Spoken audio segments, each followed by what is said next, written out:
आपका स्वागत। मैं राहुल ओझा आपके साथ। आइए नजर अब खबरों पर। किशनगंज में मानसून की पहली बारिश ने भ्रष्टाचार की पोल खोल कर रख दी है।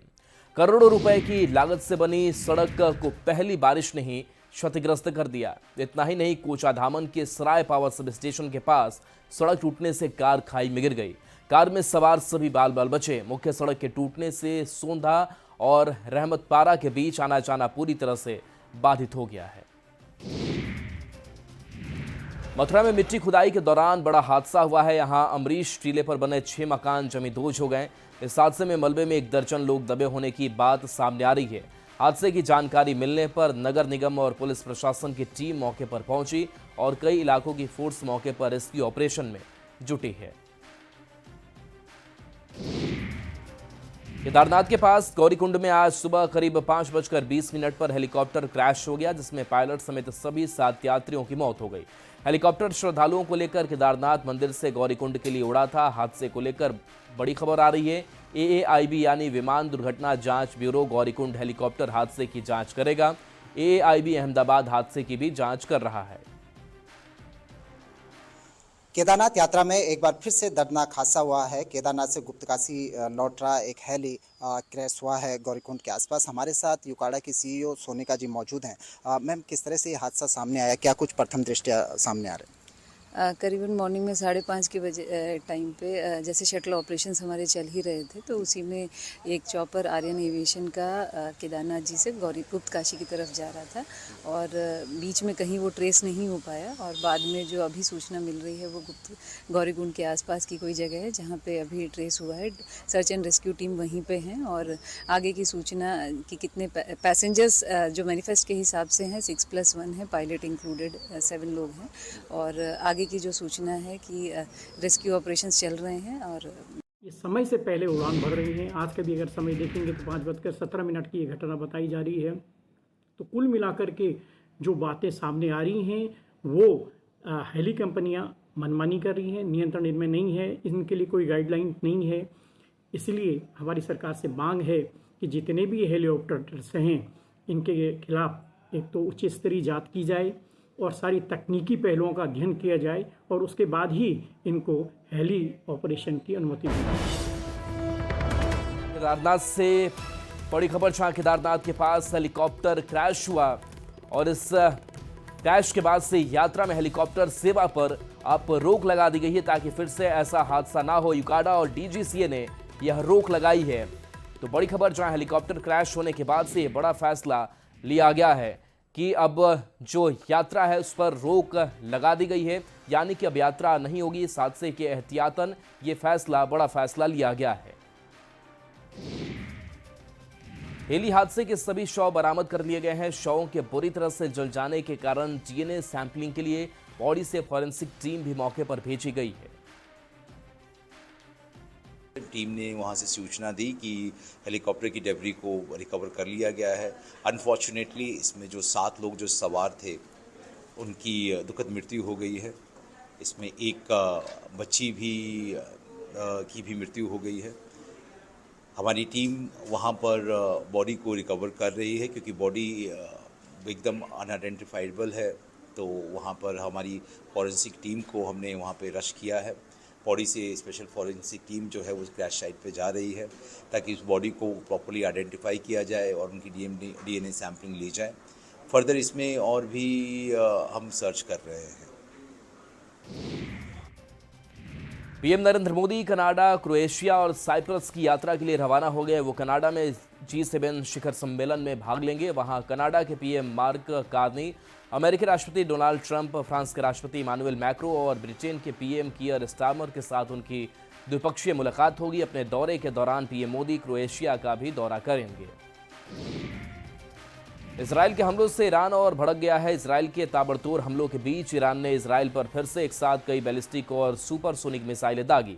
यह हमला इजराइल के रिहायशी इलाकों में किया गया है, जिसमें 8 लोगों की मौत और 200 से ज्यादा लोग घायल बताए जा रहे हैं।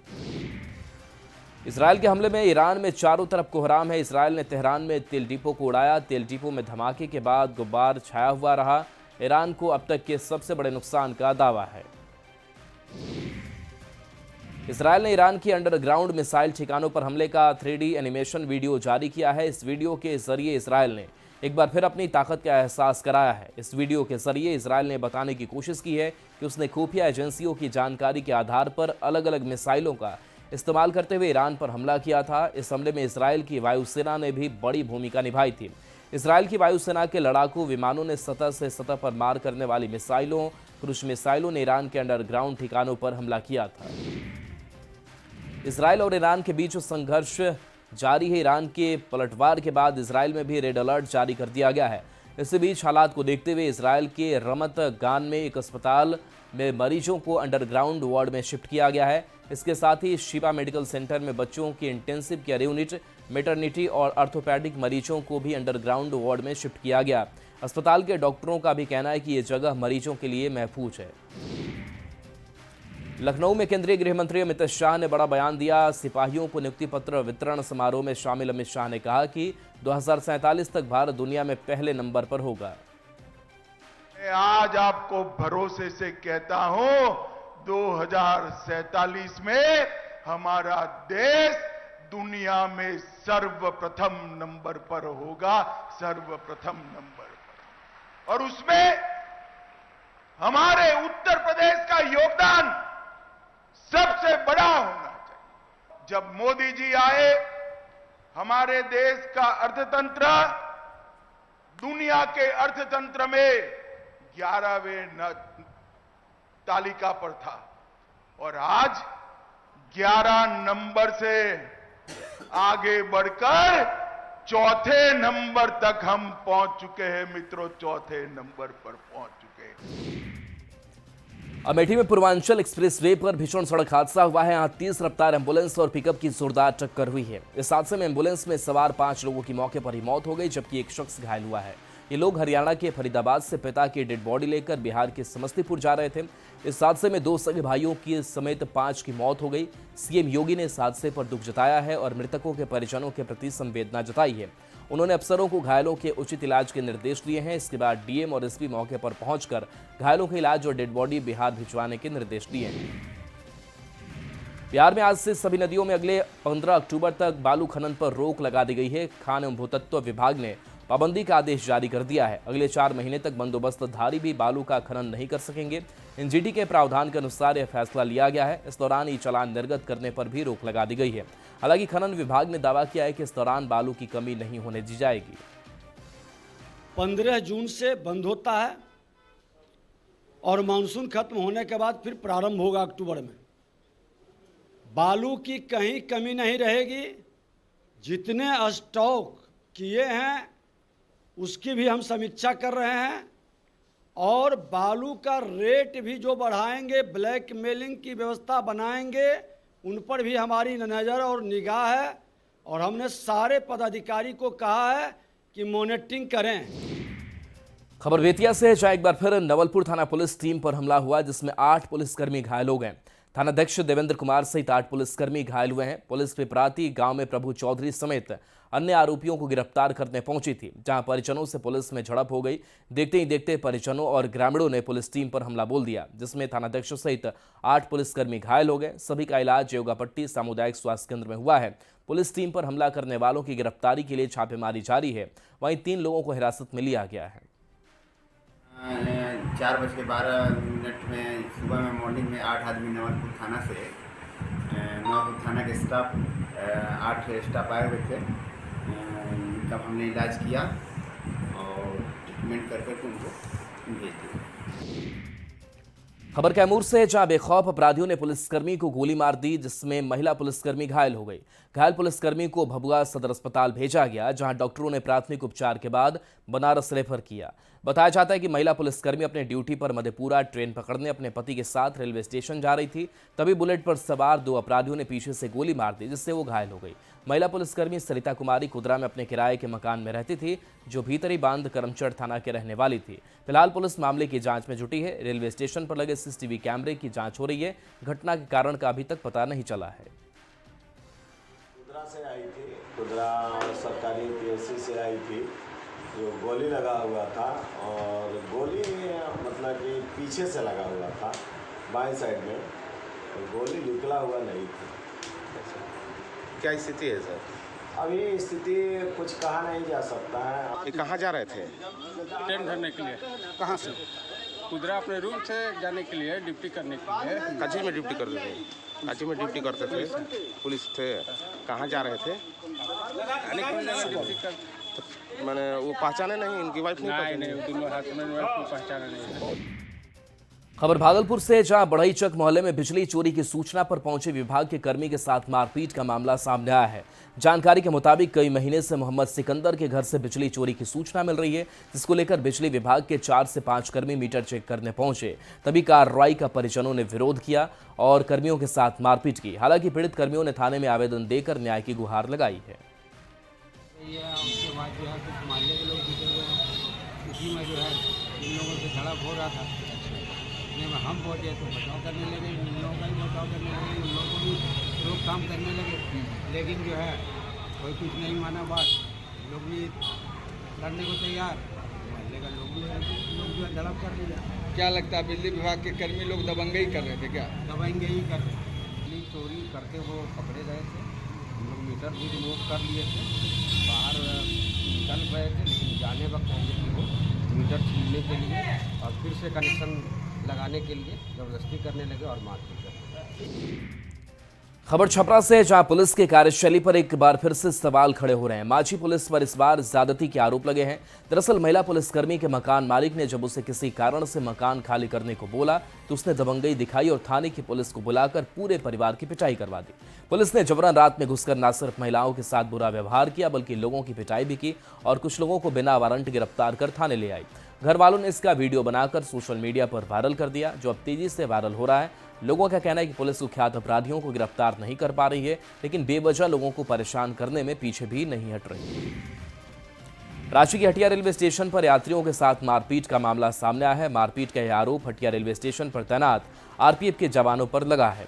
हटिया से बेंगलुरु जाने वाले मजदूर यात्रियों के साथ आरपीएफ जवानों ने बेरहमी के साथ मारपीट की। दरअसल मजदूर यात्रियों के पास बेंगलुरु जाने के लिए टिकट नहीं थे, जिसको लेकर टीटी ने जुर्माने के साथ ईएफटी टिकट बना दी और उसकी रसीद मजदूरों को दे दी। इसके बाद सभी मजदूर ट्रेन पर सवार हो गए, लेकिन इसी बीच ट्रेन में पहुंचे आरपीएफ जवानों ने इन मजदूर यात्रियों से पूछताछ की और उनकी ईएफटी टिकट को खारिज करते हुए उनके डंडे से पिटाई कर दी। आरपीएफ के सब इंस्पेक्टर दीपक कुमार पर मुख्य रूप से मारपीट के गंभीर आरोप लगे हैं।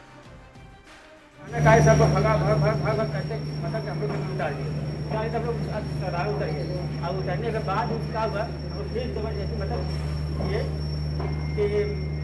चढ़ने के लिए बस उतने में ऐसे पकड़े, ऐसे लगा एक दो थप लगा दिए और एक सिविल ड्रेस में भी थे।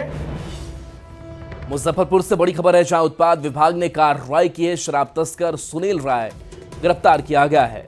लंबे समय से सुनील राय की तलाश थी, लंबे समय से फरार था। चक्की रामपुर गांव से गिरफ्तारी ये हुई है। कई जिले में शराब सप्लाई का इसके ऊपर आरोप है। 22 मई को गिरफ्तार इसके 2 साथी हुए थे। बाकी फरार तस्करों की तलाश जारी है। महिंदवारा थाना क्षेत्र की ये घटना है। सुनील राय जो आज गिरफ्तार हुआ है, इसका छोटा भाई था, उस दिन गिरफ्तार हुआ था 22/5 को और 19 गिरफ्तार हुआ था, लेकिन वो बच गया था, मोटरसाइकिल से भाग गया था। आज सुबह इसकी गिरफ्तारी हुई है और ये शराब का एक बहुत बड़ा तस्कर है। सीएम नीतीश कुमार बेटा इंडस्ट्रियल एरिया पहुंचे और शर्ट बनाने वाले फैक्ट्री में विजिट किया, यूनिट का जायजा लिया। इस दौरान उनके साथ सांसद संजय झा और कई अधिकारी भी मौजूद थे। इसके अलावा मुख्यमंत्री ने बैग प्रोडक्शन यूनिट का भी जायजा लिया और कैसे निर्माण होता है इसकी जानकारी ली। मुख्यमंत्री नीतीश कुमार लगातार विकास कार्यों का जायजा ले रहे हैं और कई जरूरी निर्देश भी दे रहे हैं। तो उनका धन्यवाद ज्ञापन किए, बुके देकर के स्वागत किए और माननीय मुख्यमंत्री हमारे बैग फैक्ट्री में आए और आकर के उन्होंने बैग का क्वालिटी देखा, नंबर ऑफ मशीन्स पूछे, कितने मशीन आपने लगाया है, कितने एम्प्लॉय यहाँ काम कर रहे हैं और कहाँ के एम्प्लॉय हैं। सबसे ज़्यादा जोर उनका था कि कहाँ के एम्प्लॉय हैं और महिलाएं कितनी हैं। तो चूँकि महिला सशक्तिकरण पे उनका विशेष ध्यान रखता है, महिलाओं को आत्मनिर्भर बनाना चाहते हैं माननीय मुख्यमंत्री। माननीय मुख्यमंत्री का बड़ा अच्छा लगा कि एक एक मशीन पे उन्होंने बारीकी से देखा, सारे बैग का उन्होंने अपने हाथों से टच करके क्वालिटी देखा। पटना के मुख्य सचिवालय स्थित ऐतिहासिक घंटाघर की लंबाई कम की जाएगी। अहमदाबाद प्लेन क्रैश हादसे के बाद पटना एयरपोर्ट अथॉरिटी ने जिला प्रशासन को पत्र लिखकर यह मांग की है। एयरपोर्ट प्रशासन ने कहा है कि सचिवालय घंटाघर के कारण पटना एयरपोर्ट पर विमान के उतरने में परेशानी होती है। एयरपोर्ट अथॉरिटी और जिला प्रशासन की होने वाली महत्वपूर्ण बैठक में इस पर मुहर लगने की संभावना है। अहमदाबाद विमान हादसे के बाद अब पटना एयरपोर्ट के रनवे की लंबाई बढ़ाने को लेकर पहल शुरू कर दी गई है। तय किए गए फैसले के अनुसार पटना एयरपोर्ट के रनवे को अंतर्राष्ट्रीय रिपोर्ट के मानक के अनुरूप करना है। अभी रनवे 6800 फीट है, जबकि इसे बढ़ाकर 12000 फीट किया जाएगा। इसके लिए जमीन अधिग्रहण की प्रक्रिया शुरू कर दी गई है। पटना जू के अलावा आसपास के इलाकों से जमीन अधिग्रहित कर रनवे विस्तार की योजना है। विमान हादसे के बाद अब पटना एयरपोर्ट रनवे को बढ़ाने पर गंभीरता से विचार किया जा रहा है और पटना डिस्ट्रिक्ट एडमिनिस्ट्रेशन ने इसके लिए पहल भी शुरू कर दी है।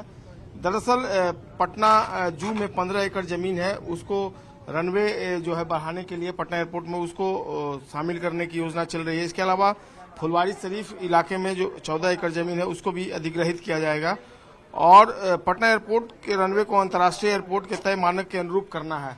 इस बात पर एयरपोर्ट अथॉरिटी और डिस्ट्रिक्ट एडमिनिस्ट्रेशन गंभीरता से विचार कर रहा है।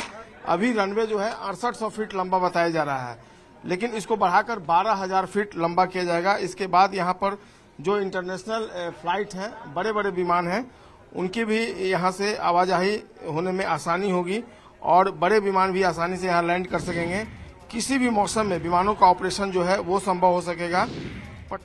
किशनगंज शहर को स्वच्छ, सुंदर और चामुक्त बनाने के लिए प्रशासन जोर शोर से तैयारी में जुटा हुआ है। इस दौरान लाइन खनका चौक के पास अतिक्रमण मुक्त अभियान चलाया गया, जिसमें एसडीएम, एसडीपीओ सहित नगर परिषद की टीम और पुलिस बल मौजूद रही। वहीं शहरवासियों से अपील भी की गई है कि वे इस अभियान में सहयोग करें और सार्वजनिक स्थानों पर अतिक्रमण करने से बचें। जहाँ जहाँ मुख्य सड़क पर से लेकर शाखा सड़क जहाँ जहाँ अतिक्रमण है और आम जन को आने जाने में काफ़ी समस्या का सामना करना पड़ता है, इसको देखते हुए जो है हम लोग अतिक्रमण हटाओ अभियान जिला प्रशासन और नगर परिषद के प्रशासन के द्वारा चलाया जा रहा है और 1 बाय 1 एक एक करके हम लोग को ये पूरे मंथ चलेगा ये और अतिक्रमण हटाते हुए उसके बाद पुनः जब अतिक्रमण कोई करता है तो उसका रिपोर्ट हम लोग करेंगे, उससे फाइन होगा और फिर उस पर FIR होगा। खबर कैमूर से है, जहां भभुआ प्रखंड के रतवार गांव के पास एक व्यक्ति की मौत हो गई। परिजनों ने लू लगने से मौत होने की आशंका जताई है। जानकारी के मुताबिक व्यक्ति अपने घर से मोहनिया बाजार जा रहा था, तभी रतवार मेन सड़क पुल पर व्यक्ति को प्यास लगी। आसपास के लोगों ने राजन खरवार को पानी देने की कोशिश की, लेकिन इसी दौरान उनकी मौत हो गई। रतवार से मोहनिया बाजार के लिए दोपहर में ही निकले और जब ही सड़क पे आए, इतना प्रचंड गर्मी और इतना लू चल रहा है कि ये लू के चपेट में आ गए और मौके पर ही गिर के तड़फड़ाने लगे। आदमी दौड़े, दौड़ते दौड़ते ही प्राण छूट गए। सासाराम में गर्मी अपने चरम सीमा पर है। एक हफ्ते से जिले में भीषण गर्मी और तेज धूप ने लोगों को परेशान कर रखा है। ऐसे में गर्मी से परेशान लोग मानसून का बेसब्री से इंतजार कर रहे हैं, तो वहीं लोग अपने आप को गर्मी के दिन में राहत देने के लिए नींबू पानी, शिकंजी, फल सहित कई तरह की ठंडी चीज का सेवन कर रहे हैं। सासाराम में गर्मी का मिजाज बदल गया है और जिस तरह से तेज धूप हो रही है और जनजीवन प्रभावित है। तापमान जैसे जैसे बढ़ रहा है वैसे वैसे लोगों को परेशानी बढ़ रही है। ऐसे में जो कामकाजी लोग हैं उनको घर से निकलना मुश्किल हो गया है। हमारे पीछे आप देख सकते हैं इस तरह का जो है लोग जो है रास्ते पर काफ़ी कम दिख रहे हैं, क्योंकि तापमान बढ़ा है और तापमान बढ़ने से जो जनजीवन है वो प्रभावित हुआ है। कारण यह है कि जो भी लोग घर से निकल रहे हैं वैसे लोग घर से निकल रहे हैं जिन्हें काफ़ी जरूरी हो और बेहद जरूरी काम होने पर ही लोग घर से निकलते हैं, क्योंकि तापमान अधिक है। आइए आप कुछ लोगों से बात करने की कोशिश करते हैं। तापमान जो बढ़ा है इतना, उससे कितना दिक्कत हो रहा है? बहुत दिक्कत चल रहा, गर्म हवा चल रहा है, अच्छी ज़्यादा लोग इतना बेचैन हो जा रहे हैं, सब पानी देने से पिलाना पड़ रहा है। और नींबू पानी लोग पी रहा है आपके यहाँ? हाँ पीते हैं, आते नींबू पानी, सादा पानी देते हैं, उसको हम जनता को पिलाते हैं। हाँ राहत दे रहे हैं लोगों का। क्या नाम है आपका? मेरा नाम नंदन कुमार। आज फादर्स डे है और इस मौके पर हर पुत्र अपने पिता को शुभकामना दे रहा है। बिहार झारखंड के नेताओं ने भी सोशल मीडिया पर फादर्स डे मनाया है। झारखंड के मुख्यमंत्री हेमंत सोरेन ने अपने पिता के साथ तस्वीर को साझा करते हुए उन्हें एक वट वृक्ष बताया है, जिनकी इच्छाओं में आत्मविश्वास पलता है। हेमंत सोरेन ने पिता शिबू सोरेन को गुरु और मार्गदर्शक बताया, तो दूसरी ओर बिहार में नेता प्रतिपक्ष तेजस्वी यादव ने भी अपने पिता लालू प्रसाद के साथ गले मिलते हुए फोटो साझा किया है और लालू प्रसाद को फादर्स डे की शुभकामना दी है। खबर नालंदा से है, जहां हिंदूपुर गांव के लोग निर्माणाधीन खेल अकादमी की लापरवाही से परेशान हैं। लोगों का कहना है कि खेल अकादमी से निकलने वाला गंदा पानी के जल जमाव से गांव के पोखरे के पास हो रहा है, जिससे बदबू आती है। गांव वाले आए दिन डायरिया सहित कई तरह की बीमारी से परेशान हैं। साथ ही बताया कि 4 साल से लोग स्थानीय प्रशासन और जनप्रतिनिधियों से नाला निर्माण कर खेल अकादमी के पानी को गांव से बाहर निकालने की मांग कर रहे हैं, लेकिन उसके बाद अभी तक कोई पहल नहीं की गई है। स्टेडियम का जो भी पानी है उस ना स्नान करता है, बाथरूम करता है, सारा पानी यहाँ पोखर में आ रहा, जो कि गांव में लोग इसका प्रभाव पड़ रहा बहुत अधिक। लोग डेली 2-3 गो के मतलब इतना कई हो रहा, उल्टी हो रहा, लोग हॉस्पिटल में भर्ती होते जा रहे हैं। और चलिए न्यूज़ 18 बिहार झारखंड पर खबरें आपके लिए लगातार जारी है।